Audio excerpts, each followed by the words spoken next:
हे सर्वशक्तिमान हमारा प्रभु, हमें तुम्हारी स्तुति કરીએ છીએ કે ઓ દેવનું બલવાન, સર્વદેશમાંથી આવેલા સર્વ કુળના લોકોના ભાષાના કોઈથી ગણી શકાય નહીં એટલા માણસો અને ઓ દેવનું બલવાન તારા રક્ત દ્વારા તો શુદ્ધ કરીને તેઓને તારણ આપવાને શક્તિમાન છે.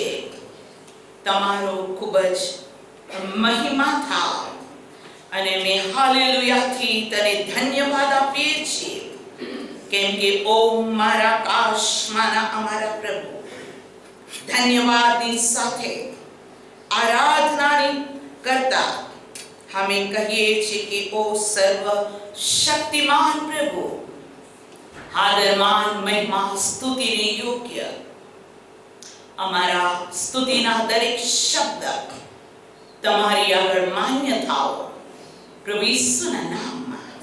Amen, amen, amen. પ્રભુ ઈસુની ખૂબ સ્તુતિ થાવ આજની ઉત્તમ સવાર માટે. જેમ દાઉદ કહે છે કે જ્યારે તેઓએ મને કહ્યું કે ચાલો આપણે યહોવાના ઘરે જઈએ, મંદિરે જઈએ, ત્યારે હું આનંદ પામ્યો. અને આજે સવારે આપણે પ્રભુના પવિત્ર નામને ધન્યવાદ આપતા તેની હજુરમાં આવતા ખ્રિસ્ત ઈસુમાં આનંદની સાથે પ્રભુની હજુરમાં આવ્યા છે.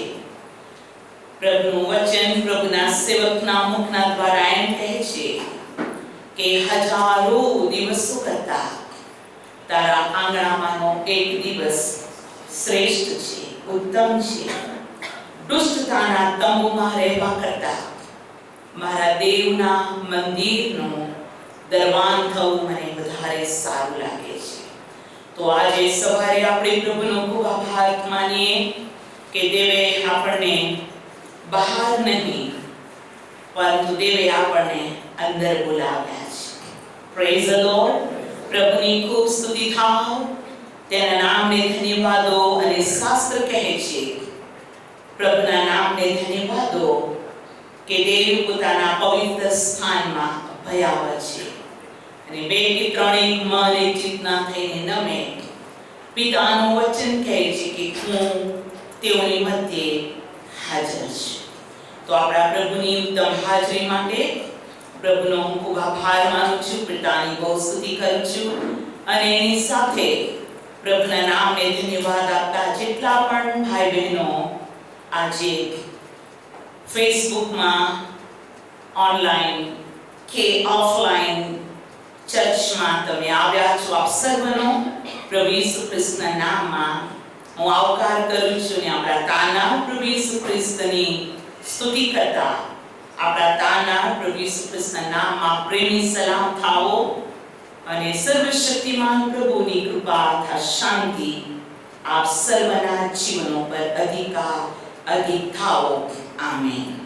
આવો પ્રભુના પવિત્ર વચનની પાસે આપણે જઈશું. નિર્ગમનનું પુસ્તક અને તેનો 13મો અધ્યાય. નિર્ગમનનું પુસ્તક અને તેનો 13મો અધ્યાય. અને હું વાંચું છું તેની પહેલી અને બીજી કલમ.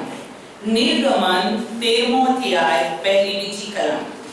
અને યહોવાએ મૂસાને કહ્યું કે ઇસ્રાએલ પુત્રો મધ્યે સર્વપ્રથમ જન્મેલાઓને એટલે સર્વ કુંખ ફાડનાર માણસ તેમજ પશુને મારે માટે પવિત્ર કરવા તેઓ મારા છે. આમેન. પ્રાર્થના કરી. સર્વશક્તિમાન આકાશમાં અમારા જીવતા દયાળુ કૃપાળુ પ્રભુ, આજે સવારે અમે તમારું ભજન કરતા કરતા તમારી હજુરમાં અમે છીએ. અને તમારું વચન અમને બહુ જ સ્પષ્ટ કહે છે કે હા, હિંમતથી તમે દયાસન પાસે આવો અને દયાસન મધ્યથી હું તમારી સાથે વાત કરીશ. તમારું વચન એમ પણ કહે છે કે મારો આત્મા તમને સઘળું શીખવશે તથા મારો આત્મા તમને સર્વ સત્યમાં દોરી લઈ જશે.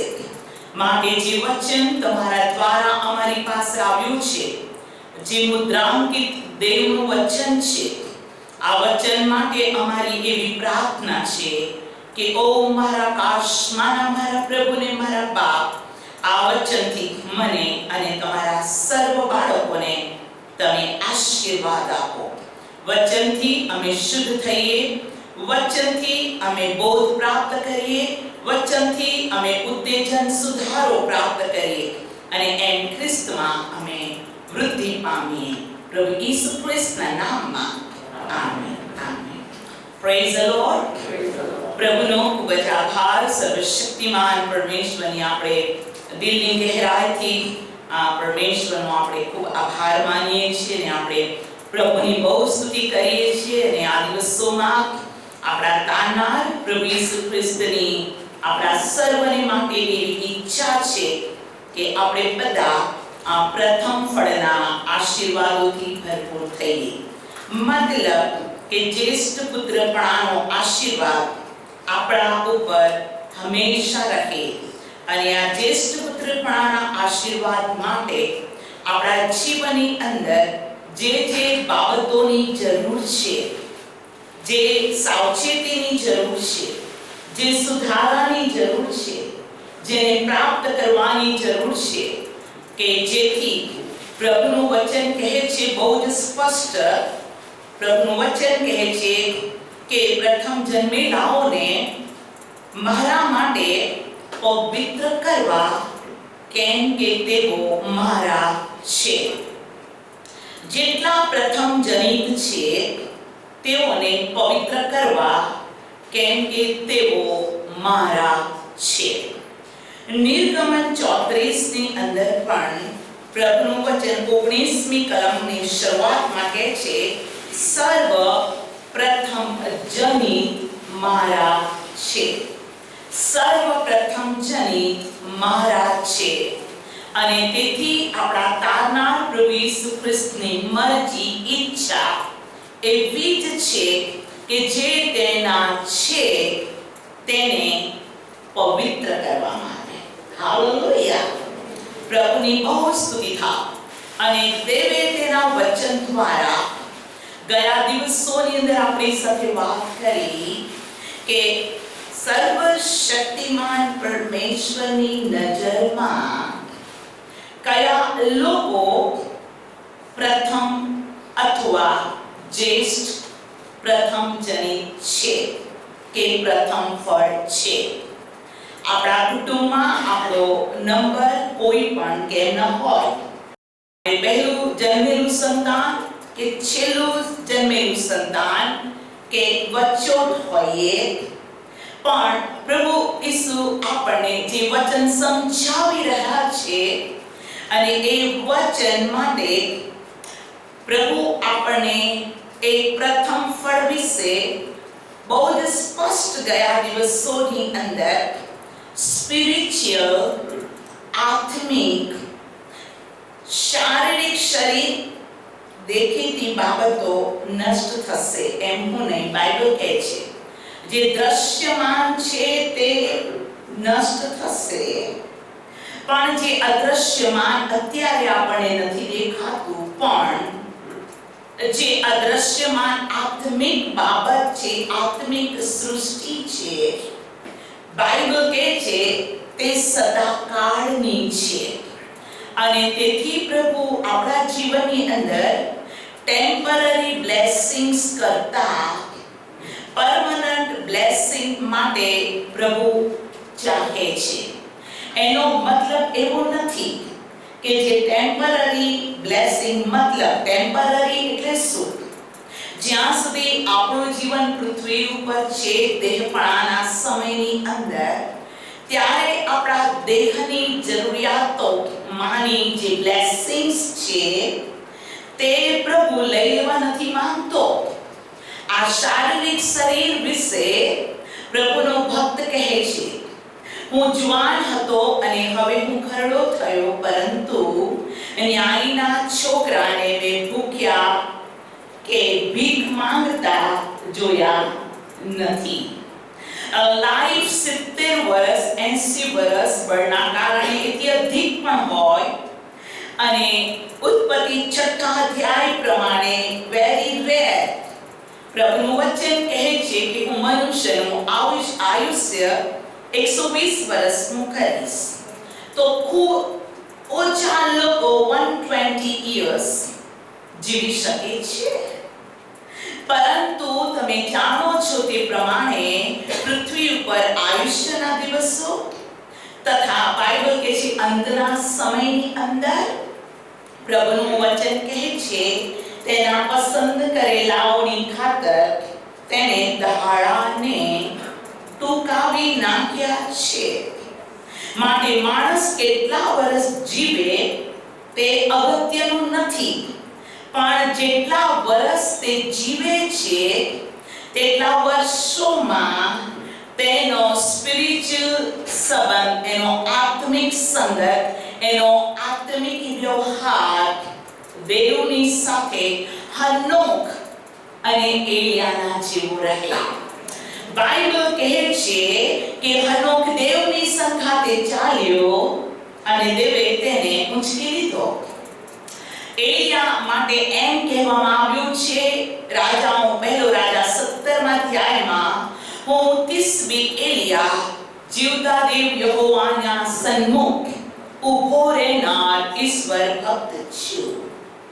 નૂહ માટે એમ કહેવામાં આવ્યું કે આખી પૃથ્વી પર વસ્તી વધી ગઈ હતી, પણ નૂહ યહોવાની દ્રષ્ટિમાં કૃપા પામ્યો અને કહે છે તે સીધો તથા ન્યાયી તથા દેવની સંગાથે ચાલતો હતો. માટે નૂહના કારણે તેનું કુટુંબ બચી ગયું, બાકીના સર્વ જળ પ્રલયથી નાશ પામ્યા. માટે હું પ્રભુના વચનથી આપ સર્વની સાથે નમ્રતાથી વિનંતીથી એ બાબતને પ્રભુના વચનને હું બોલવાને ચાહું છું અને હિંમત કરું છું કે જેટલા પણ વર્ષો આ પૃથ્વી પર છીએ આપણે દેવની નજરમાં ભૂંડું છે તે કદી કરવાની હિંમત ન કરીએ, પણ દેવની દ્રષ્ટિમાં જે સારું છે તેમ કરતા રહીએ કે જેથી બાઇબલ કહે છે જે તમે વાવશો તે તમે લણશો. કેમ કે પવિત્ર શાસ્ત્ર બાઇબલ સર્વશક્તિમાન પ્રભુનો એક વચન છે, એ નિયમ છે, એ દેવનો સ્વભાવ છે કે દેવ જોયા પ્રમાણે અને સાંભળ્યા પ્રમાણે ન્યાય કરશે નહીં, પરંતુ દેવ મનુષ્યના અંતઃકરણ માણસના હૃદયને જોઈને તે ન્યાય કરશે. So many time ઘણું સાંભળવામાં આવે, ઘણું જોવામાં પણ આવે, પણ દેવ એ પ્રમાણે ન્યાય નથી કરતો. મતલબ દેવ ન્યાયાધીશ છે. અને શાસ્ત્ર એમ પણ કહે છે કે દેવ જ્યારે ન્યાય કરે છે ત્યારે તેને ન્યાય કરતા વાર લાગતી નથી. અને આપણા પ્રભુનો ન્યાય અદલ ન્યાય છે. અને આપણે દેવની આગળ અન્યાયી, અપરાધી, દોષિત થઈએ નહીં. માટે પ્રભુનું વચન કહે છે કે માર્ગ, સત્ય તથા જીવન હું જ છું, એટલે ઈસુ ખ્રિસ્ત છે. અને જેટલા ખ્રિસ્ત ઈસુમાં છે તેઓ નવી ઉત્પત્તિ છે. જૂનું જે છે તે સગળું ચાલ્યું ગયું. મતલબ જૂનો સ્વભાવ, જૂના પાપ, જૂની જે કઈ બાબતો જે દેહ અને દેહની લગતી, પાપ અને પાપની લગતી, બાઇબલ કહે છે જે પાપ કરે છે તે શૈતાનનો દાસ છે. પણ પ્રભુ ઈસુ ખ્રિસ્ત, પ્રભુનું વચન કહે છે કે ખ્રિસ્તે આપણને સ્વતંત્રતાને સારું સ્વતંત્ર કર્યા. અને મોટામાં મોટી સ્વતંત્રતા આત્માનો ઉદ્ધાર, આત્માનું તારણ અને પવિત્ર આત્મામાં સંપૂર્ણ દેવના રાજ્યની અંદર પ્રવેશ કરવાની સ્વતંત્રતા. Praise the lord. અને તેથી ચર્ચ, હું આપ સર્વ માટે પ્રભુનો ખૂબ આભાર માનું છું કે જે વિષય તરફ આપણે વન બાય વન જઈ રહ્યા છે મને ચોક્કસ ખાતરી છે કે જ્યારે આપણે જ્યેષ્ઠ પુત્રનો સંદેશ પૂરો કરીશું ત્યારે આપણે પ્રભુ પાસેથી એ બોધ, નિષેધ, સુધારો, ઠપકો અને એનાથી જે મળતું આત્મિક જીવનનું શુદ્ધિકરણ અને ખ્રિસ્ત ઈસુની આબેહૂબ પ્રતિમામાં આપણે ચોક્કસ ખ્રિસ્તને પ્રસન્ન કરી શકીશું જ. કેમ કે તે પોતાનું વચન કદી ભૂંડોની આગળ, પોતાના વચનરૂપી મોતી એ ભૂંડોની આગળ નાખતો નથી. તેણે આપણને, તેના સંતાન, તેના બાળકો, તેના લોક, તેને આપણે સ્વીકાર્યા છે માટે જેમ પિતા પુત્રને શિક્ષણ આપે છે કે મારા પુત્ર, મારા દીકરા, તારા બાપની શિખામણને તું માન, મારી આજ્ઞા, મારા વચનને ગળે બાંધી રાખ, મારા વચનોને હૃદય પટ પર તું લખી રાખ. હાલેલુયા. અને જો તું મારા વચનો પાળશે તો પ્રભુનું વચન કહે છે જેઓની પાસે મારું વચન છે તેઓની પાસે જીવન છે. Praise the lord. અને પ્રભુ મને અને તમે શ્રાપિત કરવા માંગતા નથી, પણ મારા અને તમારા જીવન માટે પ્રભુ ખૂબ જ ઇન્ટરેસ્ટેડ છે. તેણે આપણા ઉપર પુષ્કળ પ્રેમ કર્યો છે. તેણે આપણા ઉપર ખરા હૃદયથી પ્રીતિ કરી મને અને તમે મેળવવા માટે તેણે સ્વર્ગનું સુખ અથવા સ્વર્ગનો મહિમા, સ્વર્ગની જગ્યા છોડી દઈને એ સામાન્ય મનુષ્ય બન્યો અને મનુષ્યમાં પણ રાજા તરીકે નહીં, સરદાર તરીકે નહીં, પણ પ્રભુનો ખૂબ આભાર. પરમેશ્વર પિતા ફિલિપિયોના પત્રના 2 અધ્યાય પ્રમાણે તેણે દાસનું રૂપને ધારણ કર્યું. તેણે દાસનું રૂપ ધારણ કર્યું છતાં એ પ્રભુને પુકારનાર લોકો માસ્ટર કહેતા હતા, એટલે કે હાલેલુયા ગુરુ કહેતા હતા, કે તેને સ્વામી કહેતા હતા. Praise the lord. કેમ કે તેણે ભલે દાસનું રૂપ ધારણ કર્યું પણ તેની અંદર જે બાબતો હતી, એક સ્વામી, એક હાલેલુયા અદ્ભુત ગુરુ તરીકે તે દેખાતો હતો. પ્રભુની ખૂબ સ્તુતિ થાવ. અને આપણે એમ પણ જાણીએ છીએ એ દાસના રૂપમાં આવ્યો હોવા છતાં તે ડોક્ટર અને વૈદ MBBS કે સ્પેશિયાલિસ્ટ ડિગ્રી તેણે પ્રાપ્ત કરી ન હતી તો પણ તે વૈદ ગણાયો. Praise the Lord. હાલેલુયા. એક ડોક્ટરનો ડોક્ટર ગણાયો. આંધળા માટે તે ઓપ્થલ્મોલોજિસ્ટ કરતા અધિક હતો. Praise the Lord. હાલેલુયા. હાડકાના દર્દ માટે એક ઓર્થોપેડિક સર્જન, ઓર્થોપેડિક ડોક્ટર કરતા અધિક હતો. હાલેલુયા. પ્રભુની સ્તુતિ થાવ. માનસિક ખેંચતાણ અને માનસિક રીતે અસ્થિર લોકોને માટે એ દુનિયાના સાયકિયાટ્રિક ડોક્ટરો કરતા એ અધિક હતો. અને આપણે જાણીએ છીએ તે પ્રમાણે કે એ દાસનું રૂપ ધારણ કરીને એ ઈસુ માટે કહેવામાં આવ્યું કે તમારે સારું ખ્રિસ્ત ઈસુ જન્મ્યો છે, જે હાલેલુયા આખા જગતના પાપનું હાલેલુયા હરણ કરનાર એ તારણહાર, એ આનંદની સુવાર્તા હતી. Praise the lord.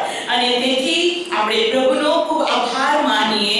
એ ઉત્તમ સલાહકાર તરીકે આવ્યો, ભલે તે દાસ હતો. Praise the lord. એના જેવો કાઉન્સિલર કોઈ ન હતો. Praise the lord.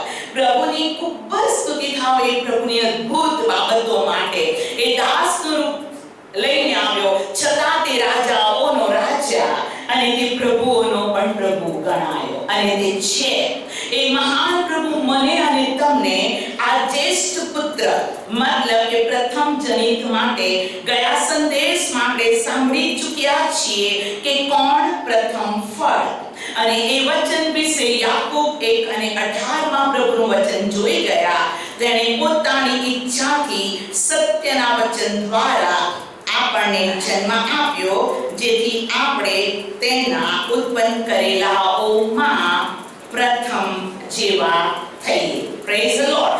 મીન્સ આ વચનથી આપણે જન્મેલા છીએ, આ વચનથી આપણી વૃદ્ધિ છે, આ વચનમાં આપણે છીએ, તો આપણે પ્રથમ ફળ છીએ, જ્યેષ્ઠ છીએ અને જો જ્યેષ્ઠ છીએ તો થોડા સમય પછી એટલે કે આવનારા દિવસોની અંદર પ્રથમ ફળ અથવા જ્યેષ્ઠના બ્લેસિંગ્સને આપણે જોવાના છે અને એ આશીર્વાદ બહુ જ મોટા છે પણ એ આશીર્વાદ આપણી પાસેથી જતા ના રહે અથવા છીનવી ન લેવામાં આવે માટે પ્રથમ ચેતવણીને સમજવાની બહુ જરૂર છે.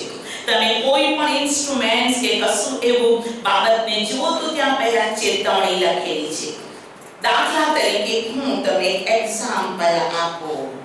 પરદેશથી બહુ સુંદર વસ્તુને ખરીદવામાં આવે મે બી 2 કે 3-4 લાખની હોય અને એ વસ્તુ ઓપરેટ માટે 110 વોલ્ટેજની જરૂર છે અને જો એના બદલે ચેતવણી વાંચ્યા વગર આપણે 250 માં લગાવી દઈશું તે ઉડી જશે. કેમ કે એક સમયમાં મને ખબર છે કે અતિથિ ગૃહની અંદર આપણા ચર્ચ દ્વારા બહુ મોટું એક કન્વેન્શન રાખવામાં આવ્યું હતું અને એ સમયમાં ઘણા બધા પ્રભુના સેવકો સેવિકાઓ આવ્યા હતા અને એ અતિથિ ગૃહની અંદર એક્સાઇટેડ હતા. જે પ્રેઝ એન્ડ વર્શિપની ટીમ એમાં બ્લેક શું કહેવાય અમેરિકન પણ હતા, વ્હાઇટ પણ હતા અને આપણે હતા અને તેઓ એક્સાઇટેડ હતા કે અમે જઈને ઇન્સ્ટ્રુમેન્ટ વગાડીએ અને પ્રભુને મહિમાવાન કરીએ અને એમાંથી એમ બન્યું કે તેઓએ જલ્દી પોતાના ઇન્સ્ટ્રુમેન્ટ સ્ટેજ પર મૂક્યા અને જે પ્લગ હતું એ 250 ની અંદર 240 250 ની અંદર નાખ્યું, ઓન કર્યું અને આખું કીબોર્ડ ઉડી ગયું અને કે છે અરે કેવી રીતે વગાડી. તમે સમજ્યા મારો કહેવાનો મતલબ? જે મોટી આશીષને પ્રાપ્ત કરવી છે તથા સાચવવી છે તેની માટે અમુક ઇન્સ્ટ્રક્શનને જાણવું જરૂરી છે. જો આપણે એ ઇન્સ્ટ્રક્શન નથી માનતા કે જાણતા તો આપણને જે ફાયદો થવાનો છે એના કરતાં નુકસાન બહુ મોટું થઈ જાય અને માટે જ પ્રભુ કહે છે કે તું મારા ઇન્સ્ટ્રક્શનને માન, તું મારા વચનને પાળ, મારા નિયમને તું જાણી લે કેમ કે હું પવિત્ર છું અને હું પવિત્રતાને ચાહું છું અને માટે જ હું કહું છું કે સર્વપ્રથમ જનિત મારા છે તેઓને મારા માટે પવિત્ર કરવા. Praise the lord. તો જે એના પ્રથમ જનિતો એ વચનથી જન્મેલા છે અને વચન કહે છે કે પસ્તાવો કરો કેમ કે આકાશનું રાજ્ય પાસે આવ્યું છે અને પ્રભુની સ્તુતિ થાઓ. આપણે આપણા પાપની કબૂલાત કરતા પ્રભુની પાસે આવ્યા. રોમી 8:1 કહે છે જેટલા ખ્રિસ્ત ઈસુમાં છે તેઓને દંડાજ્ઞા નથી અને પ્રભુએ દંડ આજ્ઞાથી મૃત્યુના ડંખથી આપણને આઝાદ કરી. 1 કોરિન્થી 15 અધ્યાયમાં દેવ મંડળી તેના લોક મારા તમારા સર્વ માટે તે એમ કહે છે અરે મરણ તારો જય ક્યાં, અરે મરણ તારો ડંખ ક્યાં, મરણ જયમાં ગરક થઈ ગયું છે. આપણા સ્પિરિચ્યુઅલ લાઈફની અંદર કશું જ મૃત ન હોય એ પ્રભુ ચાહે છે. આપણા આત્મિક જીવન માટે દેવની ઈચ્છા છે આપણો પ્રાણ, આત્મા તથા શરીર દેવમાં ખ્રિસ્તમાં ક્ષેમ કુશળ રહે. હાલેલુયા. અને માટે નિર્ગમનમાં બાઇબલ કહે છે કે તમે તમારા દેવની સેવા કરજો અને તે તમારા અન્નજળને આશીર્વાદ આપશે. ઓ તમારા કોઠારો ભર્યા રહેશે અને તમારી મધ્યથી રોગો દૂર થશે અને તે તમને આરોગ્ય આપશે. હાલેલુયા. પ્રભુની મરજી છે આ બધું જ આપણે પ્રાપ્ત કરીએ અને આ પ્રાપ્ત કરવા માટે પ્રભુ આપણને ચેતવણીનું, સાવધાનીનું અને આપણી આંખને ખોલે છે. શાસ્ત્ર એમ પણ કહે છે કે જ્ઞાનના અભાવે અમારા લોકો નાશ પામે છે અને દેવનું વચન એમ પણ કહે છે કે છેલ્લા સમયમાં જ્ઞાન વધી જશે અને તેથી આ લાસ્ટ સમયમાં પ્રભુનો જ્ઞાનનો આત્મા, બુદ્ધિ અને સમજણનો આત્મા, હાલેલુયા, પરાક્રમ અને અને દેવનો આત્મા આખી પૃથ્વી પર દેવે મોકલી દીધો છે.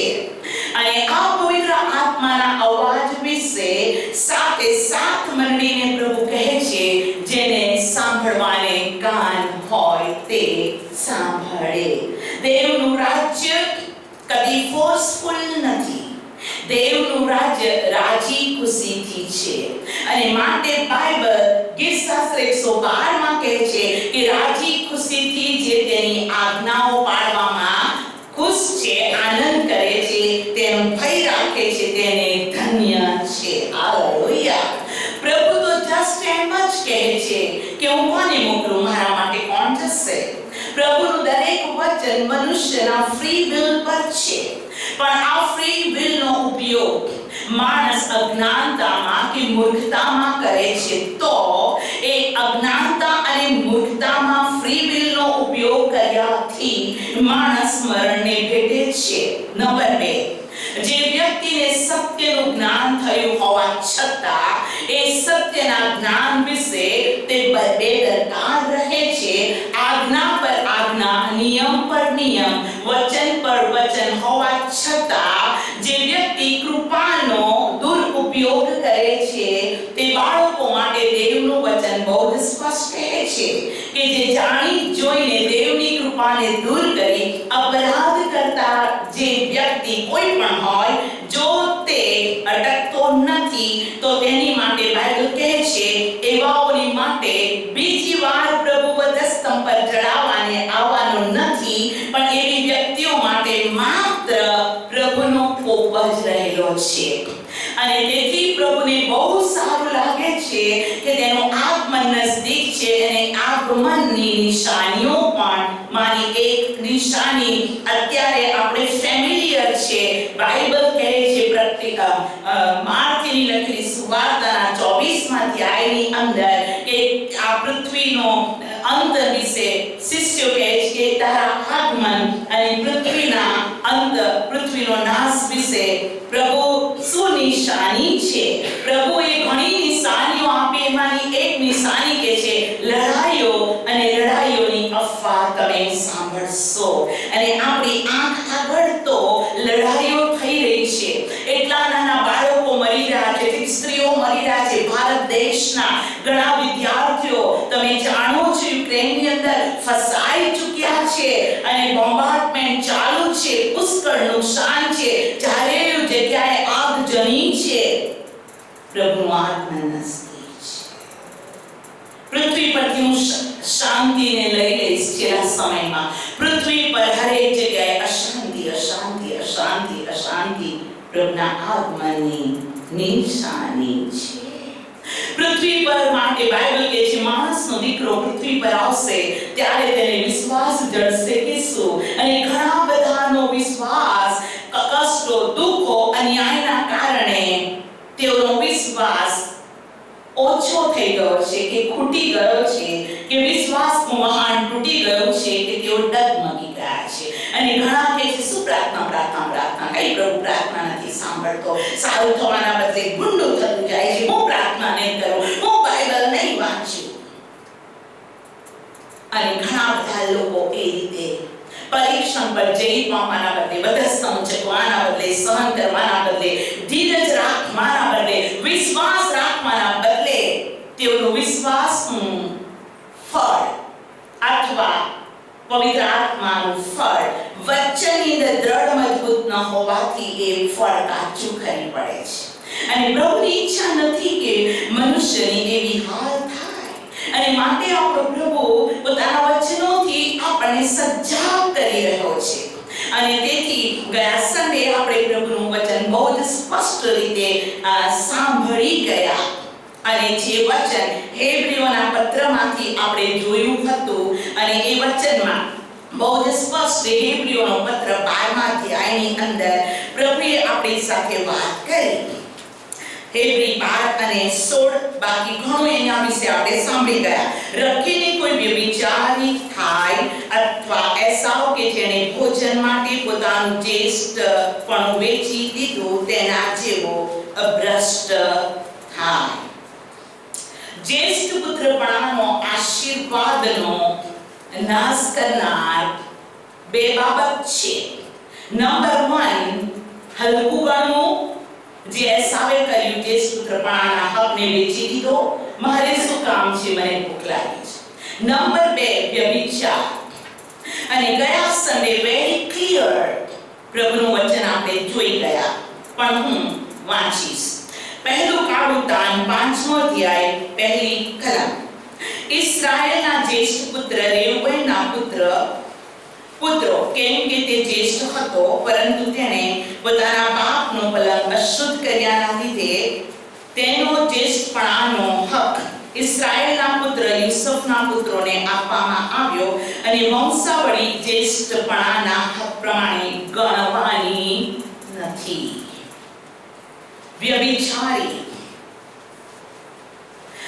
યાકૂબને 12 બાળકો હતા, 12 દીકરાઓ, અને રેઉબેન તેમાં સૌથી પ્રથમ જન્મેલો હતો.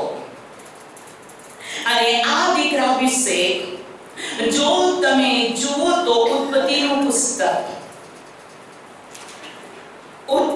પુસ્તક 35મો અધ્યાય અને તેની હું 22મી કલમ વાંચું છું.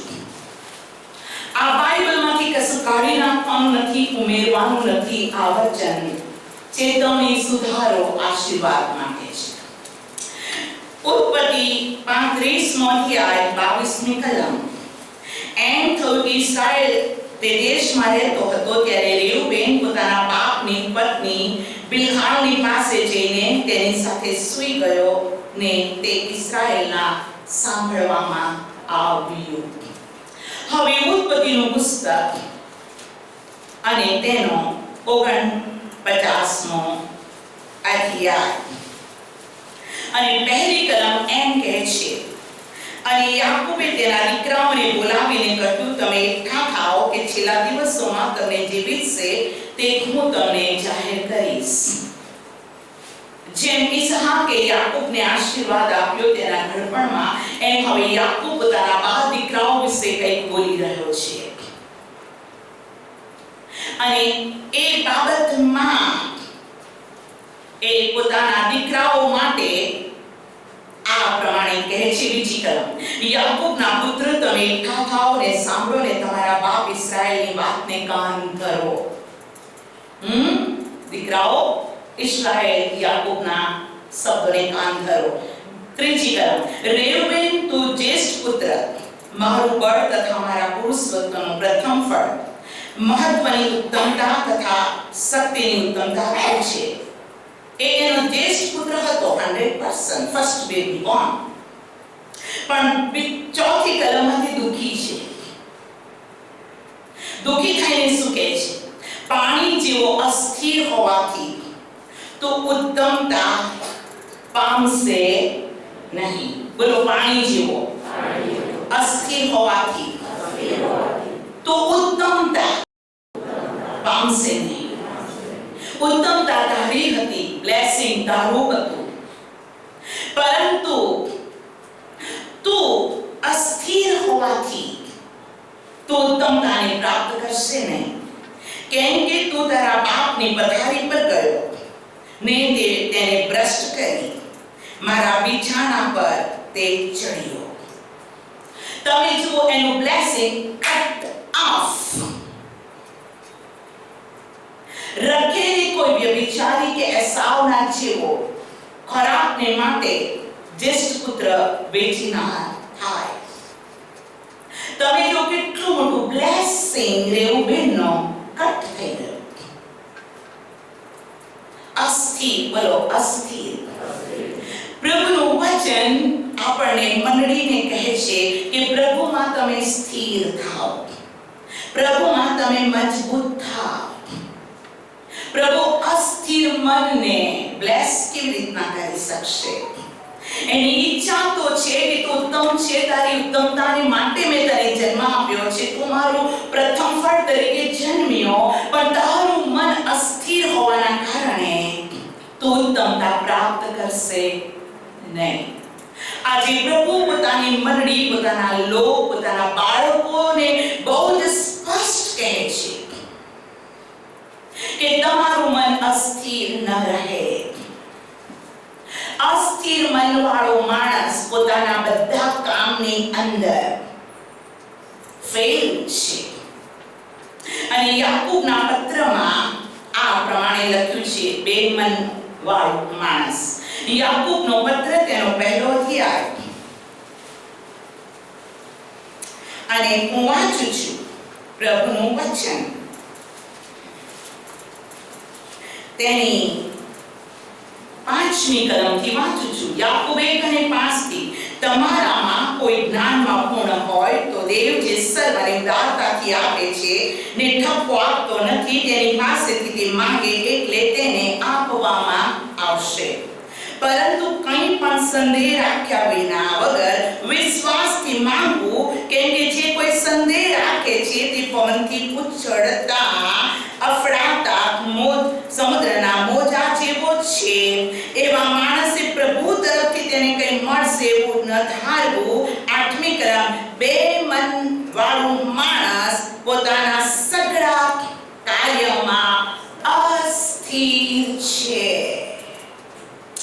ચર્ચ, પ્રભુ ચાહતો નથી કે તમારી પાસે બે મન હોય. તમે એક મનના, એક ચિત્તના, એક જીવના, એક વિશ્વાસના સ્થિર અને મજબૂત રહો, કે જેથી જ્યેષ્ઠ પુત્ર પણ જે આશીર્વાદ છે, જેના માટે બાઇબલ કહે છે કે સર્વપ્રથમ જન્મેલા મારા છે તેઓને મારા માટે પવિત્ર કરવા. Thank you Jesus. જો વચનથી જન્મેલું બાળક પવિત્ર છે તો તેના બ્લેસિંગ્સ એટલા બધા છે કે જે આવનાર સમયમાં આપણે વાંચીશું અને પ્રભુ આપણને શિક્ષણ આપશે. તમે જો તેના 12 સંતાનોમાંથી તમે જાણો છો કે રેઉબેન અસ્થિર રહ્યો, એણે પાપ કર્યું, અને ગયા સન્ડેમાં તમે પ્રભુનું વચન સાંભળ્યું કે આ શરીર વ્યભિચારને સારું નથી, પણ આ શરીર દેવને સારું છે. અને દેવનો આત્મા તમારામાં વસે છે, તે શું તમે જાણતા નથી? હા. અને દેવનો આત્મા પવિત્ર છે, માટે દરેક વ્યક્તિએ તનથી, મનથી, સ્વભાવથી, હૃદયથી પવિત્ર રહેવું જ પડશે. There is no option. અજવાળા અને અંધારાની વચ્ચે કે શુદ્ધ અને અશુદ્ધની વચ્ચે કશું જ નથી. હાનું હા, નાનું ના, સ્વર્ગ અને નર્ક વચ્ચે બીજો કોઈ માર્ગ નથી.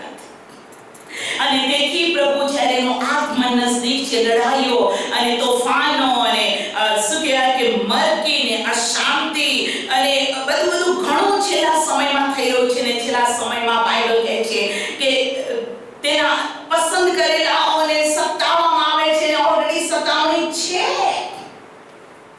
આ બધું પૂરું થઈ રહ્યું છે ત્યારે આપણો પ્રભુ મારા અને તમારા જીવન માટે એમ ચાહે છે આપણે સ્થિર રહીએ. Praise the lord. રેઉબેનના જેમ સ્થિર નહીં તો ઉત્તમતા ચાલી જશે અને બ્લેસિંગ મળશે નહીં. પ્રભુ કેમ સંદેશ આપે છે? એટલા માટે કે આપણે આશીર્વાદના ભાગીદાર, વારસદાર બનીએ. અને હવે તમે જુઓ કે જે સંતાનો યાકૂબના હતા, ઇસ્રાએલના હતા, એ તો એ હતું કે લેઆ દ્વારા રેઉબેન, સિમોન, લેવી, યહૂદા, દાન, નાફતાલી, ગાદ, આશેર, ઇસ્સાખાર, ઝબુલૂન અને યુસુફ અને બિન્યામીન. પણ તમે જો આશીર્વાદ કોની પાસે ગયો? તમે વાંચી રહ્યા છે, પણ ફરીથી કાઢું છું. તમે જો પ્રભુનું વચન બહુ જ સ્પષ્ટ કહે છે. ગણનાનું પુસ્તક તેનો 3જો અધ્યાય અને તેની 11મી કલમથી હું વાંચું છું. ગણના 3 અને 13. અને યહોવાએ મૂસાને કહ્યું કે ઇસ્રાએલ પુત્રોના ગર્ભસ્થાન ઉઠાડનાર સર્વપ્રથમ જન્મેલાને બદલે ઇસ્રાએલ પુત્રોમાંથી મેં લેવીઓને લીધા છે. લેવી મારા થશે, કેમ કે સર્વપ્રથમ જન્મેલા મારા જ છે. Praise the lord. લેવીને પ્રથમ સમજવો, લેવીને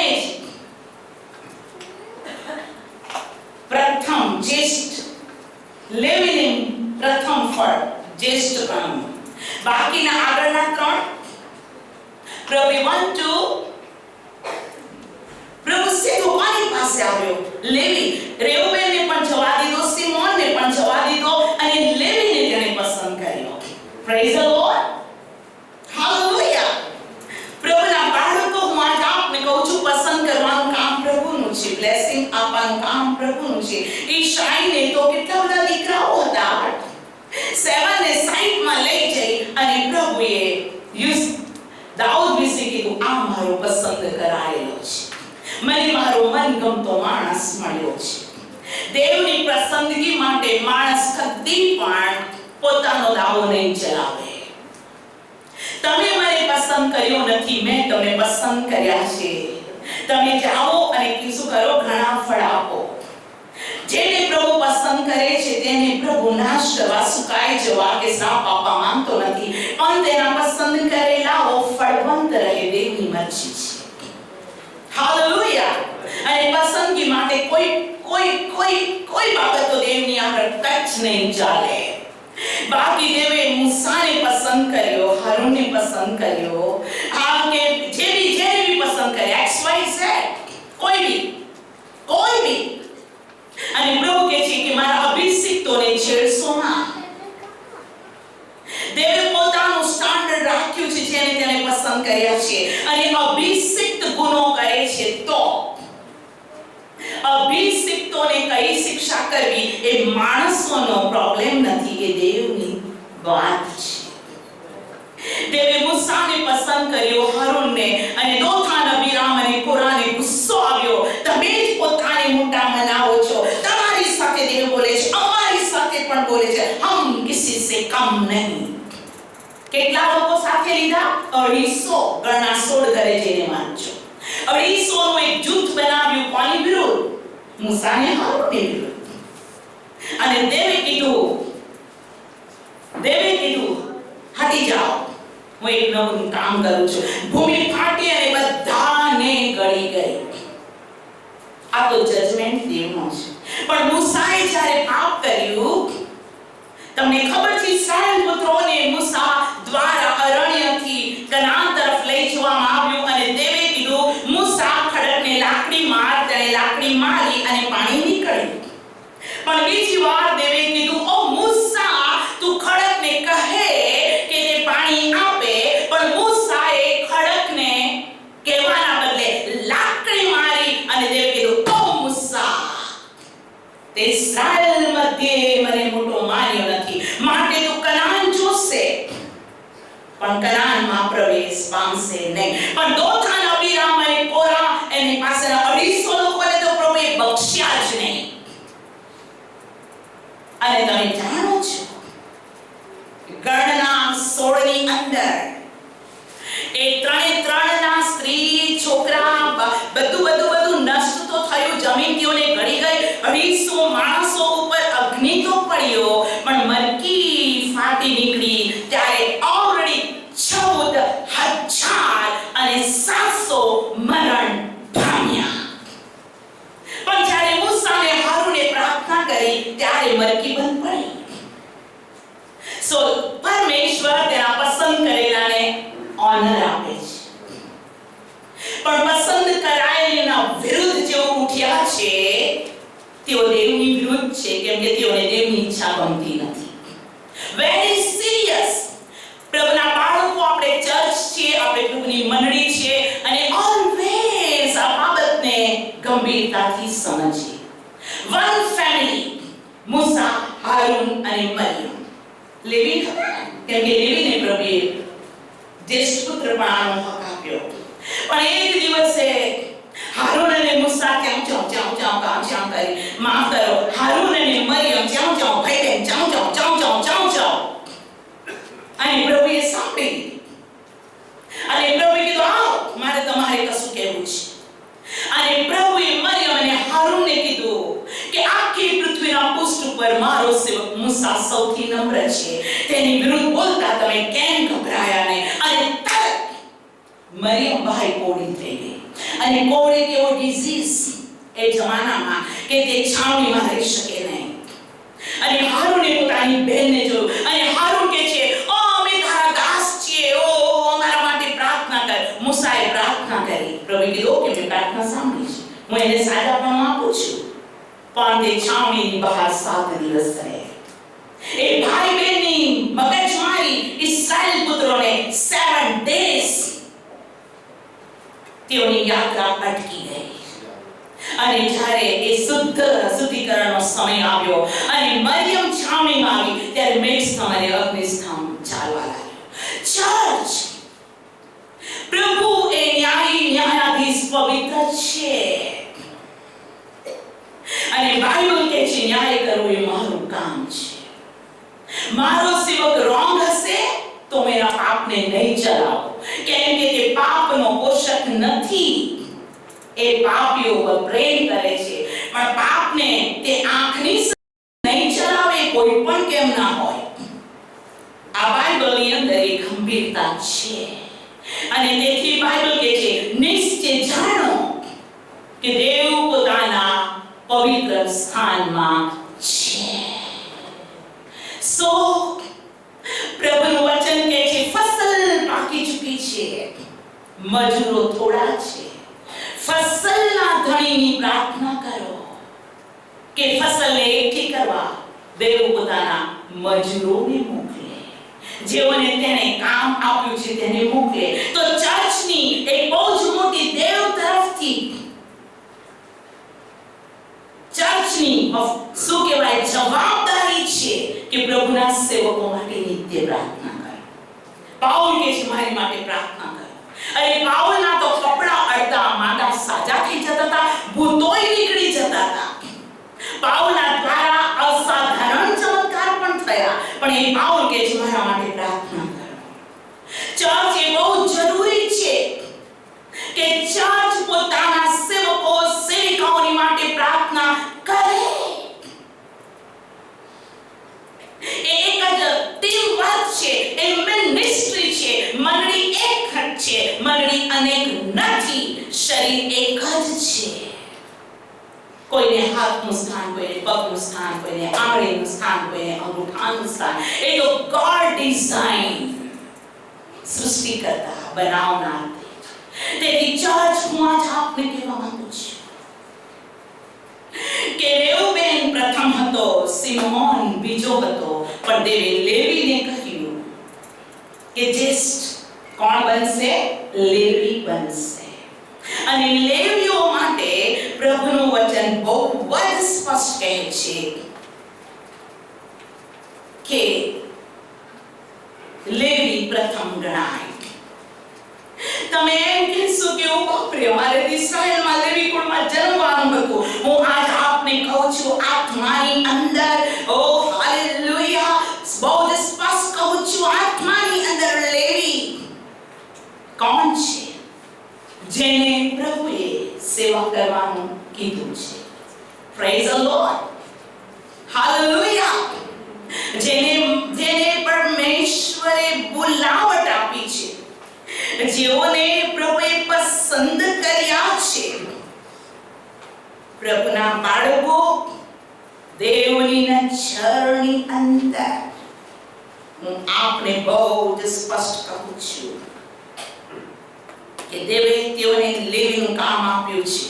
અને લેવીનું કામ પવિત્ર સ્થાનની સેવા, લેવીનું કામ પ્રભુનો શિક્ષણ આપવાનું, લેવીનું કામ નિયમ શાસ્ત્ર, દેવના વચનો, દેવના વિશે લોકોને શીખવાડવું. હાલેલુયા, પ્રભુની સ્તુતિ થાવ. અને તમે જાણો છો પ્રભુનું વચન કહે છે કે છેલ્લા સમયમાં હું મારો આત્મા સર્વ માણસો પર રેડી દઈશ અને મારો આત્મા તેઓને સર્વ સત્યમાં દોરી લઈ જશે. હાલેલુયા. અને પ્રભુના નામને ખૂબ ધન્યવાદો, ધન્યવાદો. એ અભિષેક જેના માથા પર છે તે સેવા કરે. ઓ મૂસા, તારા ભાઈ હારૂનને તું લાવ, એલાઝારને લાવ, તેને પવિત્ર વસ્ત્ર પહેરાય, તેના માથા પર અભિષેકનું તેલ રેડ અને તેઓને યાજકનું કામ આપ. Praise the lord. હું આજ આપને કહેવા માંગુ છું આપણો મુખ્ય યાજક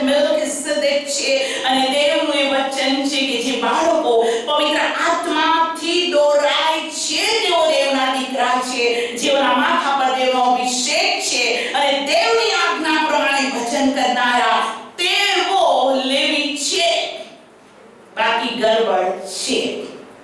અને જેઓના પર અભિષેક અને કોલિંગ હોવા છતાં જેઓ દેવના વચન પ્રમાણે નથી ચાલતા અને પારકો અગ્નિ પ્રભુને ચડાવે છે, તો એ લેવીને નહીં છોડે. અને એ બાબત વિશે તમે જાણો છો લેવી 10 ની અંદર કે પ્રભુનું વચન કે છે હારૂનના સંતાનો જે લેવી હતા, જેના વિશે પ્રભુએ કીધું હતું કે તેઓ હારૂનના પુત્રો ને આ સેવા સોંપવામાં આવે. એ સેવા સોંપવામાં આવી, પણ લેવી 10 માં કહે છે પારકો અગ્નિ લઈને દેવની આગળ ધૂપ બાળ્યું, ત્યાં તેઓ મરી ગયા. બોલો પારકો અગ્નિ. જો તમારે પ્રથમ ફળનો આશીર્વાદ, શાસ્ત્રનો આશીર્વાદ જોઈએ છે, તો બીજો કોઈ પારકો આત્મા ન હોવો જોઈએ. કયો આત્મા? પિતાનો આત્મા, પવિત્ર આત્મા, હોલી સ્પિરિટ, સત્યનો આત્મા, સંબોધક, જે દેવ તરફથી આવે છે. તે એ આત્માથી ભરપૂર થઈને આપણે સેવા કરીએ છીએ તો જીવીશું, નહીં તો ખતરા હી ખતરા. પણ આપણો પ્રભુ આપણે બીવડાવીને આપણું મનોબળ તોડવા નથી માંગતો. હાલેલુયા. અને હવે તમે પ્રભુના બાળકો જુઓ કે જેઓને પ્રભુએ લેવી તરીકે સમજ્યા, જેઓને બોલાવ્યા અને પ્રભુ તેઓને આશીર્વાદ ચોક્કસ આપે છે.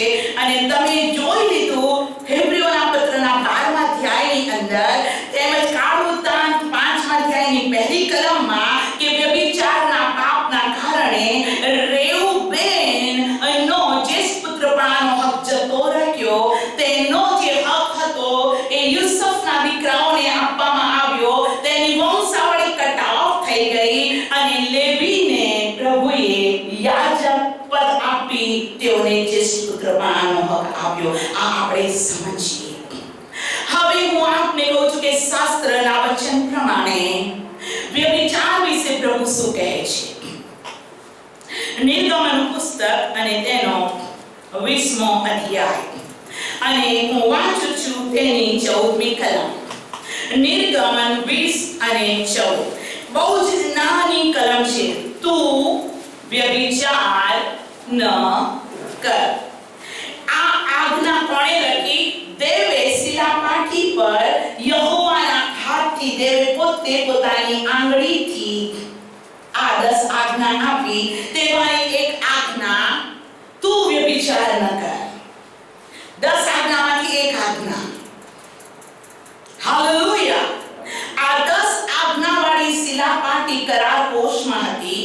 હારૂનની કળી ફૂટેલી લાકડી હતી અને માનના પણ કરાર કોષમાં હતો. અને અયોગ્ય લોકોએ એ કરાર કોષની અંદર માત્ર દ્રષ્ટિ કરી. શું કરી? દ્રષ્ટિ. જસ્ટ તેઓએ જોયું, એમાં ફક્ત નજર કરી. પહેલું સમય 6 અધ્યાય અને હું 19મી કલમથી વાંચું છું. પહેલું સમય 6 અધ્યાય 19મી કલમ. અને બેસેમેસના માણસોએ યહોવાના કોષમાં જોયું, તેથી તેણે તે લોકોમાંના 50,070 ને માર્યા. આથી લોકોએ વિલાપ કર્યો કેમ કે યહોવાએ તેઓને મારીને મોટો ઘાણ વાળ્યો. ત્યારે બેસેમેસના માણસોએ કહ્યું કે યહોવા એટલે આ પવિત્ર દેવ આગળ કોણ ઊભું રહી શકે અને અમારી પાસેથી બીજા કોને ત્યાં જાય. પછી તેઓએ કિર્યાથયામના લોકોની પાસે ખેડ્યા મોકલીને કહ્યું કે ફલિસ્તીઓ યહોવાનો કોષ પાછો લાવ્યા છે, લઈ જાઓ બાપરે બાપ. જસ્ટ કરાર કોષમાં નજર કરી 50,070 મરી ગયા. કેમ? તેમાં 10 આજ્ઞાની પાટી હતી અને એ 10 આજ્ઞાની પાટીમાં એક આજ્ઞા હતી તું વ્યભિચાર ન કર. હું આજ આપને કહું છું વ્યભિચાર એ શરીરની વિરુદ્ધનું પાપ છે. અને પાઉલ કહે છે કે ખ્રિસ્તની આગળ હું નિર્દોષ, નિષ્કલંક અને મહિમાવંતી કન્યાને રજૂ કરું એ મારી ઈચ્છા છે. ખ્રિસ્ત અને બેલિયાલને સો સંબંધ, અજવાળાને અંધારાને સો સંબંધ, વિશ્વાસીઓ વિશ્વાસીને સો સંબંધ.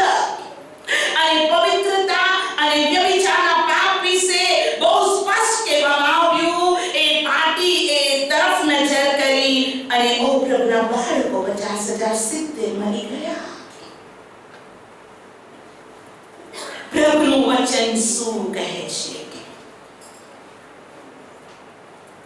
રોમિયોનો પત્ર 7મો અધ્યાય તેની 3જી કલમ. રોમિયોનો પત્ર 7મો અધ્યાય તેની 3જી કલમ. શાસ્ત્ર બહુ જ સ્પષ્ટ કહે છે,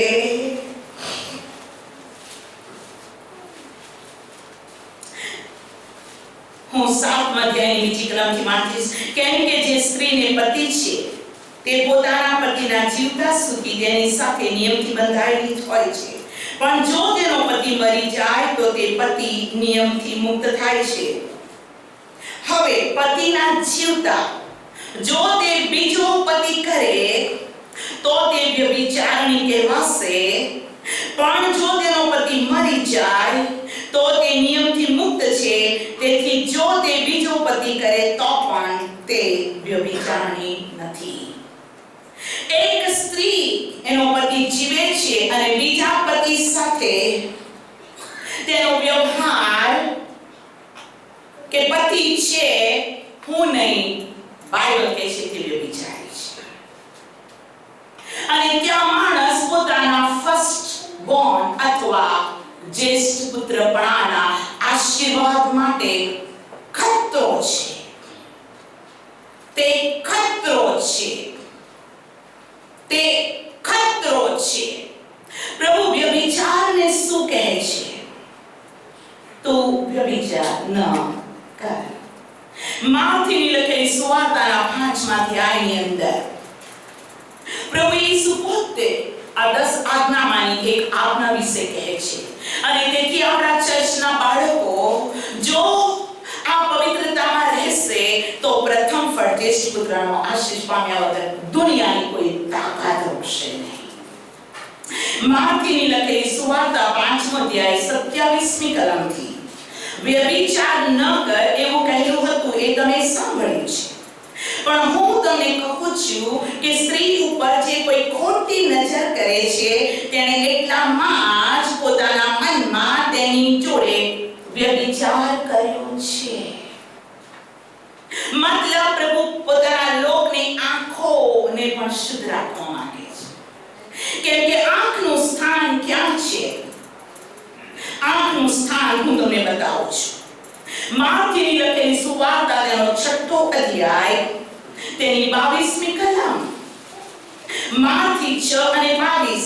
શરીરનો દીવો તે આંખ છે. એ માટે જો તારી આંખ નિર્મળ હોય તો તારું આખું શરીર પ્રકાશે ભરેલું થશે. પણ 23મી કલમ. પણ જો તારી આંખ ભૂંડી હોય તો તારું આખું શરીર અંધકારે ભરેલું થશે. માટે તારામાં જે અજવાળું છે તે જો અંધારું હોય તો તે અંધકાર કેટલો મોટો. પ્રભુ કદી ચાહતો નથી કે ખ્રિસ્તની નિર્મળ પવિત્ર રક્તથી ખંડાયેલી મંડળીના સંતાનોની આંખ ક્યારે પણ ભૂંડી થાય. Be careful. ગંદા જગતમાં રહીએ છીએ. આજુબાજુ ભયંકર અંધકાર છે. તમારા મોબાઈલમાં ગંદા અને ગંદા દ્રશ્યો છે. તમારા મોબાઈલમાં ગંદુ અને ગંદુ બધું ઘણું છે. ગંદી ગંદી વાતો ચાલે છે. પણ પ્રભુ કહે છે જો તારી આંખ ભૂંડી છે તારું આખું શરીર અંધકારે ભરેલું છે. જ્યેષ્ઠ પુત્રપણાના આશીર્વાદ માટે પ્રભુ ચર્ચના કોઈ બાળક વિશે ચાહતા નથી કે તેની આંખ અશુદ્ધ થાય. કદાચ તમને આ મેસેજ કઠણ લાગતો હોય પણ જે વચન મારી પાસે આવ્યું એ ન હું બોલું તો તમારા આત્માનો તમારા રક્તનો બદલો પ્રભુ મારી પાસે માંગે અને હું ન સહન કરી શકું. હું મનુષ્યનો વિરોધ સહન કરી શકું છું. હું મનુષ્યની નિંદા સહન કરી શકું છું. હું મનુષ્યનો માર સહન કરી શકું છું. પણ દેવ તો આટલી પણ મારાથી નજર લઈ નહીં સહન થાય મારાથી. તેની આગળ કોઈ ઊભું ન રહી શકે. માટે ચર્ચ નમ્રતાપૂર્વક હું આપને કહું છું કે આપ પણ આપના સંતાનોને કહો કદી તમારી નજર અશુદ્ધ ન થાય. જો આપણે પવિત્ર છીએ તો આપણા બાળકોને પવિત્રતા શીખવાડીશું. અને માં અને બાપ લડતા હોય એ બાળકોને કદી કહી શકશે નહીં ઝઘડશો નહીં. માને પ્રોબ્લેમ છે અને બાપને પ્રોબ્લેમ છે અને બાળકો માનો વ્યભિચાર જાણે છે, બાપનો વ્યભિચાર જાણે છે, તો માં અને બાપ કરતા બાળક સવાયું થશે. અને ન્યાયના દિવસે પ્રભુનું વચન કહે છે કે બાળકો યહોવાનું આપેલું ધન છે. એ ધનનો હિસાબ પ્રભુ તમારી પાસે માંગશે. મેં તમને 2 સંતાન, 3 સંતાન, 1 સંતાન આપ્યું અને મેં તમને એવી સભા, મેં તમને એવું ચર્ચ આપ્યું, મેં મારો આત્મા તમારા પર મોકલ્યો, મેં મારી દીકરી એસ્તરના જીવનને સેન્ડવિચ પણ બનાવી. એના પર સંકટ આયા, દુઃખ આયા, તકલીફ આવ્યા, સ્ટીલ મારો આત્મા તેને કહેતો રહ્યો કે તું સેવા કર. મારી આગળ ઘણા પ્રલોભનો હતા.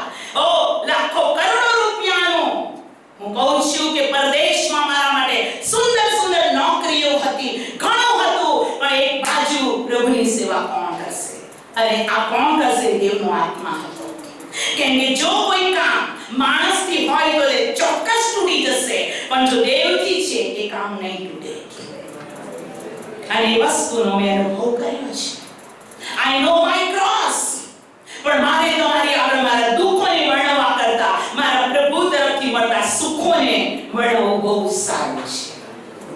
હાલેલુયા. અને જે કોઈ પોતાનો વધસ્તો ઉંચકીને તેની પાછળ નથી ચાલતો એ દેવને માટે યોગ્ય નથી જ. ઈવન તમારા માટે તમે પવિત્ર જીવન જીવવા માંગો છો, સેવા કરવા માંગો છો, વધસ્તો ઉંચકવો જ પડશે. એની સાથે તમારો પણ નકાર તમારે કરવો પડશે. એ તો દેવના રાજ્યની રીત છે. જે કોઈ ભૂંડી નજર કરે છે એટલામાં તે તેની જોડે વ્યભિચાર કરે છે. પ્રભુના બાળકો અને દેવ તો આ શરીર વિશે શું કહે છે આપણે ગઈ વખતે જોયા, ફરીથી હું કાઢું છું. 1 કોરિન્થીઓનો પત્ર તેનો 6થો અધ્યાય. હું એમ નથી કહેતી કે જુવાન છોકરાઓ સર્વ માટે, નાના મોટા, પરણિત અપરણિત, સિંગલ, મેરિડ, દાદા દાદી, પ્રભુ દરેકને કહે છે. 1 કોરિન્થી 6થો અધ્યાય. અને પ્રભુનું વચન કહે છે 12મી કલમ, સગળી વસ્તુની મને છૂટ છે પણ સગળી લાભકારક નથી. સગળી વસ્તુઓની મને છૂટ છે પણ કોઈને આધીન થવાનું નથી. અને પેટને સારું અને પેટને સારું, પણ દેવ તે બંનેનો નાશ કરશે. શરીર વ્યભિચારને સારું નથી પણ પ્રભુને સારું, અને પ્રભુ શરીરને સારું. 18મી કલમ. વ્યભિચારથી નાશો, પણ જે કોઈ બીજા કામ પાપ કરે છે તે શરીરની બહારના છે, પણ વ્યભિચારી પોતાના શરીરની વિરુદ્ધ પાપ કરે છે.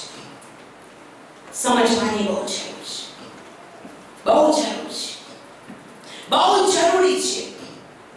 અને પ્રભુ આ દિવસોની અંદર આપણે જ્યેષ્ઠ પુત્રપણાના આશીર્વાદો માટે પૃથ્વી પરના દિવસોની અંદર ચેતવણી આપે છે. શાસ્ત્ર કહે છે પૃથ્વી પર જે બાંધશો તે આકાશમાં બંધાશે, પૃથ્વી પર છોડશો આકાશમાં છોડાશે.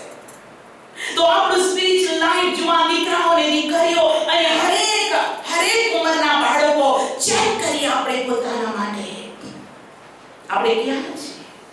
માર્થીની લખેલી સુવાર્તામાં કહે છે કોઈ પણ વ્યક્તિ 2 ધણીની ચાકરી કરી શકતો નથી. એક ધણી ઈસુ ખ્રિસ્ત અને બીજો ધણી શૈતાન. નો, આત્મિક વ્યભિચાર પણ ન જોઈએ, દૈહિક વ્યભિચાર પણ ન જોઈએ. વ્યભિચાર જ છે. અને વ્યભિચારીને જ્યેષ્ઠ પુત્રપણાનો એને તો આશીર્વાદ નથી મળતો, એના વંશને પણ આશીર્વાદ નથી મળતો. બાકી શાસ્ત્ર તો કહે છે યહોવાના ભક્તો પર તેના સંતાનોના સંતાન સાથે તેનો વિશ્વાસ પણ તે જારી રાખે છે. પ્રભુની સ્તુતિ થાવ. અને જે લોકો ખરેખર પરણી ચૂક્યા છે, હું આપને કહેવા માંગુ છું, માલાખીનું પુસ્તક ખોલીએ, જે જૂના કરારમાં સૌથી છેલ્લું પુસ્તક છે. માલાખીનું પુસ્તક તેનો 2જો અધ્યાય. માલાખીનું પુસ્તક તેનો 2જો અધ્યાય. અને હું 15મી કલમથી વાંચું છું. વળી જેનામાં આત્માનો વંશ હતો તેણે એ પ્રમાણે કર્યું નથી, અને એક જણે શા વાસ્તે એમ કર્યું કે ધાર્મિક સંતાનની ઈચ્છા રાખતો હતો, માટે એ તમારા મનથી વિશે સાવધ રહો. કોઈ પોતાની જુવાનીની પત્ની સાથે કપટથી ન વર્તો. એસ્ટર સિસ્ટરે આજે નવું નથી લખ્યું, બાઇબલ લખવામાં આવ્યું ત્યારથી પવિત્ર આત્માએ લખ્યું છે. કોઈ પણ વ્યક્તિ પોતાની જુવાનીની પત્ની સાથે કપટથી ન વર્તે. જેનો હાથ પકડીને કીધું છે કે આજ હું તને મારી પત્ની તરીકે સ્વીકારું છું. સુખમાં, દુઃખમાં, સારા પ્રસંગ, ખરાબ સમય, ગરીબાઈમાં, શ્રીમંતાઈમાં હું તને વિશ્વાસુ રહીશ, તારી સેવા કરીશ, તે પ્રેમ કરીશ. જે કોઈ વ્યક્તિ લગ્ન પછી પોતાની પત્ની સાથે દુર્વ્યવહાર કરે છે, દેવ તેને જુએ છે. ઘરમાં હોય તારો બાપ મારો બાપ, તારો બાપ મારો બાપ, અને બહાર તો હાથ પકડીને ચાલતા હોય તો પ્રભુને તો એવા સીસી કેમેરા છે, તમારા 3 ધાબાથી પણ તમને નીચે જુએ છે કે તમે ઘરમાં કોણ છો. પ્રભુના બાળકો દેવને છેતરી શકાય નહીં. તમારી બહારની લાઈફ અલગ, અંદરની લાઈફ અલગ, જોબ પર તમારી લાઈફ અલગ, ઘરમાં તમારી લાઈફ અલગ, બજારમાં તમારું જીવન અલગ, ચર્ચમાં તમારું જીવન અલગ. ચર્ચમાં તમે દૂત પણ બહાર ભૂત. એસ્ટર સિસ્ટરને ના ખબર પડે ને, કોઈને ના ખબર પડે, પત્નીને ના ખબર પડે, અને પતિ હોય તો પતિને ના ખબર પડે. દેવ જુએ છે. ચર્ચ આની બહુ જ જરૂર છે. પ્રભુ ઈસુનું આગમન નજદીક છે, કેમ કે મને અને તમને જ્યેષ્ઠ પુત્ર બનાવવાની આશીષની જરૂર છે. ઓકે, 16મી કલમ. કેમ કે તમારો પત્ની ત્યાગ હું ધિક્કારું છું, એવો ઇસ્રાએલનો દેવ યહોવા કહે છે, અને સૈન્યોનો દેવ યહોવા કહે છે કે પોતાની પત્ની પર જુલમ કરનારને હું ધિક્કારું છું. એ માટે તમારા મન સાવધાન રહીને કપટથી ન વર્તો. કોણ ધિક્કારે છે? પતિ પત્નીના બેડ રિલેશનને દેવ ધિક્કારે છે. તમે કરારથી બંધાયેલા છો, અને કરાર પવિત્ર છે. બોલો પવિત્ર. પવિત્ર એ કરાર છે. ક્યાં સુધીનો કરાર છે? રાતમાં શ્વાસ રહે ત્યાં સુધીનો એ કરાર છે. લગ્ન કદી પણ રમત નથી. એ તમે જાડી લાગી, પાતળી લાગી, સ્માર્ટ લાગી, ના લાગી, તોતરું બોલે છે, ચાલતા આવડતું નથી, whatever, એ બધું લગ્ન પહેલા. પણ લગ્ન પછી એ કરારમાં તમે તેને વિશ્વાસુ રહો તો જ આશીષ મળશે. અને એટલા માટે પૂછવામાં આવે છે કે તમારી ઈચ્છા છે, રાજી ખુશીથી તમે લગ્નમાં જોડાવો છો, હસબન્ડ વાઈફને સગાઓને સમાજને પૂછવામાં આવે છે. યસ કે છે ત્યારે પવિત્ર કરારથી તેઓને બાંધવામાં આવે છે. કેમ? હેબ્રીઓનો પત્ર તેનો 13મો અધ્યાય, હેબ્રીઓનો પત્ર અને તેનો 13મો અધ્યાય, અને ત્યાં પ્રભુનું વચન 4મી કલમ, હેબ્રી 13 અને 4. સર્વમાં લગ્ન માન યોગ્ય ગણાય અને વિછાનું નિર્મળ રહે, કેમ કે દેવ લંપટોનો તથા વ્યભિચારીઓનો ન્યાય કરશે. એ ન્યાય કરે તો કોણ બોલે? પ્રભુ કે છે લગ્ન માન યોગ્ય ગણો. પ્રભુ લગ્નને ઓનર કરે છે. એદનવાડીમાં પહેલું લગ્ન પ્રભુએ કરાવ્યું અને પ્રભુએ આશીષ કર્યું. કાનામાં પહેલો ચમત્કાર કર્યો અને લગ્નને આશીર્વાદ આપ્યો. સ્ટીલ એનો આશીર્વાદ પતિ પત્ની પર છે જ. પણ આજ પ્રભુ પોતાની મંડળી, પોતાના લોકોને કહે છે કે તેઓ સાવચેત રખીને તેઓનો ન્યાય હું કરું, અને ત્યારે તેઓની દશા બગડી જાય. અને પ્રભુ બહુ સ્પષ્ટ કહે છે કે વ્યભિચારીઓને દેવના રાજ્યમાં સ્થાન નથી. તો જ્યેષ્ઠ પુત્ર પણ તો ગયું એક સાઈડની અંદર. ચર્ચે પોતાના વિશે સાવચેત થવાની ખૂબ જરૂર છે. અને જો એ લગ્ન કર્યા છે તો એ કેવી રીતે રહેવાનું? પહેલો કોરિન્થીને જોઈએ. હાલેલુયા. હું તમે દેવના સંભળાવું છું. એટલે કોઈ ટોન્ટ કે સંભળાવે છે તો એ શબ્દ વિશે પ્રભુ તમને માફ કરે. હું દેવની દીકરી છું, પ્રભુ તમને આશીષ કરે. 1 કોરિન્થી 7મો અધ્યાય બીજી કલમથી વાંચું છું. 1 કોરિન્થી 7મો અધ્યાય બીજી કલમ. પણ વ્યભિચાર ન થાય માટે દરેક પુરુષે તથા સ્ત્રીએ લગ્ન કરવું. ત્રીજી કલમ. પતિએ પોતાની પત્ની પ્રત્યે પોતાની ફરજ બજાવી તેમજ પત્નીએ પોતાના પતિ તરફ પોતાની ફરજ બજાવી. પત્નીને પોતાના શરીર પર અધિકાર નથી પણ પતિને છે, એમ જ પત્નીને પણ પોતાના શરીર પર અધિકાર નથી પણ પત્નીને છે. 5મી કલમ, કાન ખોલીને સાંભળો. એકબીજાથી જુદા ન પડો પણ માત્ર પ્રાર્થનામાં લાગુ રહેવાને વસ્તે એકબીજાની સંમતિ થોડી વાર સુધી સંમતિથી થોડી વાર સુધી જુદા પડો અને પછી પાછા એકઠા રહો. રખીને તમારા વિકારને વશ થવાના લીધે શૈતાન તમારું પરીક્ષણ કરે. પૂર્વમાં પત્ની રહે ને પશ્ચિમમાં પતિ રહે, બાઇબલ ના પાડે છે. બાઇબલ ના પાડે છે. બાઇબલ કહે છે પ્રાર્થનામાં જવા માટે સંમતિથી જુદા પડો. હું પ્રાર્થના કરવા બેસું છું, પ્રાર્થના કરવા જાઉં છું, તમે જોબ પર છો, હું પ્રાર્થના કરવા જાઉં છું, ધેટ્સ ઓકે. પણ અલગ ન થાઓ. અને જેટલા પતિ પત્ની અલગ છે, હું નહીં, બાઇબલ કહે છે શૈતાન તેઓનામાં વિકાર મૂકે છે. એ વિકાર પાપની અંદર પરિવર્તન થઈને તેઓના શરીર મન અશુદ્ધ થાય છે. હું આપને કહું, એ બાબતોમાં ઘણું કહેવાનું છે પણ સમય ઓછો છે. આવતા સન્ડે થોડોક સમય લઈને જ્યેષ્ઠ પુત્રપણાના આશીર્વાદ માટે આપણે શું તૈયાર રાખવાનું છે તેને આપણે જોઈશું. પણ અત્યારે હું આપને કહેવા માંગુ છું કે દેવનો એ નિયમ છે કે તમે અશુદ્ધ ન થાઓ. હાલેલુયા. અપવિત્ર ન થાઓ. માટે એક કલમ વાંચીને હું બંધ કરવા માંગુ છું. પ્રકટીકરણ તેનો 22મો અધ્યાય 19મી કલમથી હું વાંચું છું. પ્રકટીકરણ 22મો અધ્યાય અને 10મી કલમથી વાંચીશ. 10મી કલમથી. ઓકે. તે મને કહે છે, આ પુસ્તકમાંના ભવિષ્ય વચનો ને મુદ્રાથી બંધ કર, કેમ કે સમય પાસે છે. જે અન્યાયી છે તે હજુ અન્યાય કર્યા કરે અને જે મલિન છે તે હજુ મલિન થતો જાય. જે ન્યાયી છે તે હજુ ન્યાય કૃત્યો કર્યા કરે. જે પવિત્ર છે તે હજુ પવિત્ર થતો જાય. જો હું થોડી વારમાં આવું છું અને દરેક માણસને તેની કરણી પ્રમાણે ભરી આપવાનો બદલો મારી પાસે છે. હું અલ્ફા તથા ઓમેગા, પ્રથમ તથા છેલ્લો, આદિ તથા અંત છું.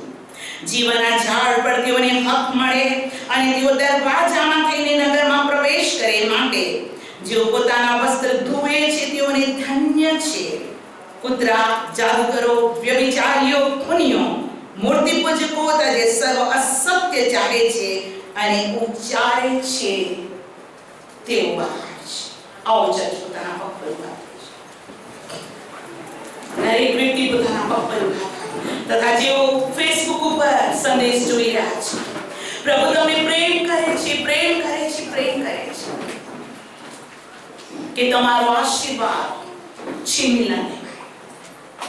તમારા જીવનના ભૂતકાળની અંદર કોઈ ભૂલ, કોઈ અશુદ્ધતા, કોઈ મલિનતા થઈ ગઈ, પણ આજે પ્રભુ તમને પવિત્ર કરવા માંગે છે. પણ આજે પ્રભુ તમારા શરીરને પવિત્ર કરી મહિમા માટે ઉપયોગ લેવા માંગે. પણ આજ પ્રભુ તમને પવિત્ર કરી હાલેલુયા લેવીના કોલિંગની સાથે જ્યેષ્ઠ પુત્રપણાનો આશીર્વાદ આપવા માંગે છે. આજે પ્રભુ તમારો સેવામાં ઉપયોગ કરવા માંગે છે. અને આજે પ્રભુ કહે છે, મારું જે કંઈ છે તે સગળું હું તને, મારા જ્યેષ્ઠ પુત્ર, હું આપું છું. આવો આપણા હાથને ઊંચા કરી આપણા જીવનોને પ્રભુના હાથમાં સોંપીએ. પોતાના જીવનો પ્રભુના હાથમાં સોંપીએ. હાલેલુયા. યાકૂબે આશીર્વાદ મેળવી લીધો, લેવી આશીર્વાદ મેળવી લીધો.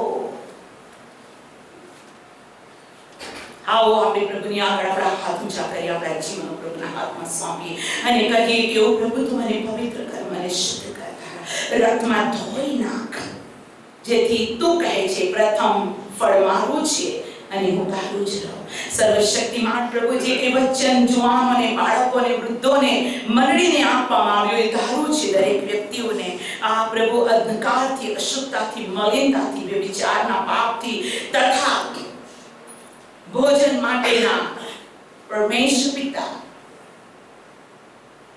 વ્યભિચાર અને ભોજન વિશેના તુચ્છકાર, જે જ્યેષ્ઠ પુત્રપણાનો તુચ્છકાર કરી ભોજન ખાધું એવું તારા બાળકોમાં કદી ન બને. એક એકને તમે આશીષ કરો.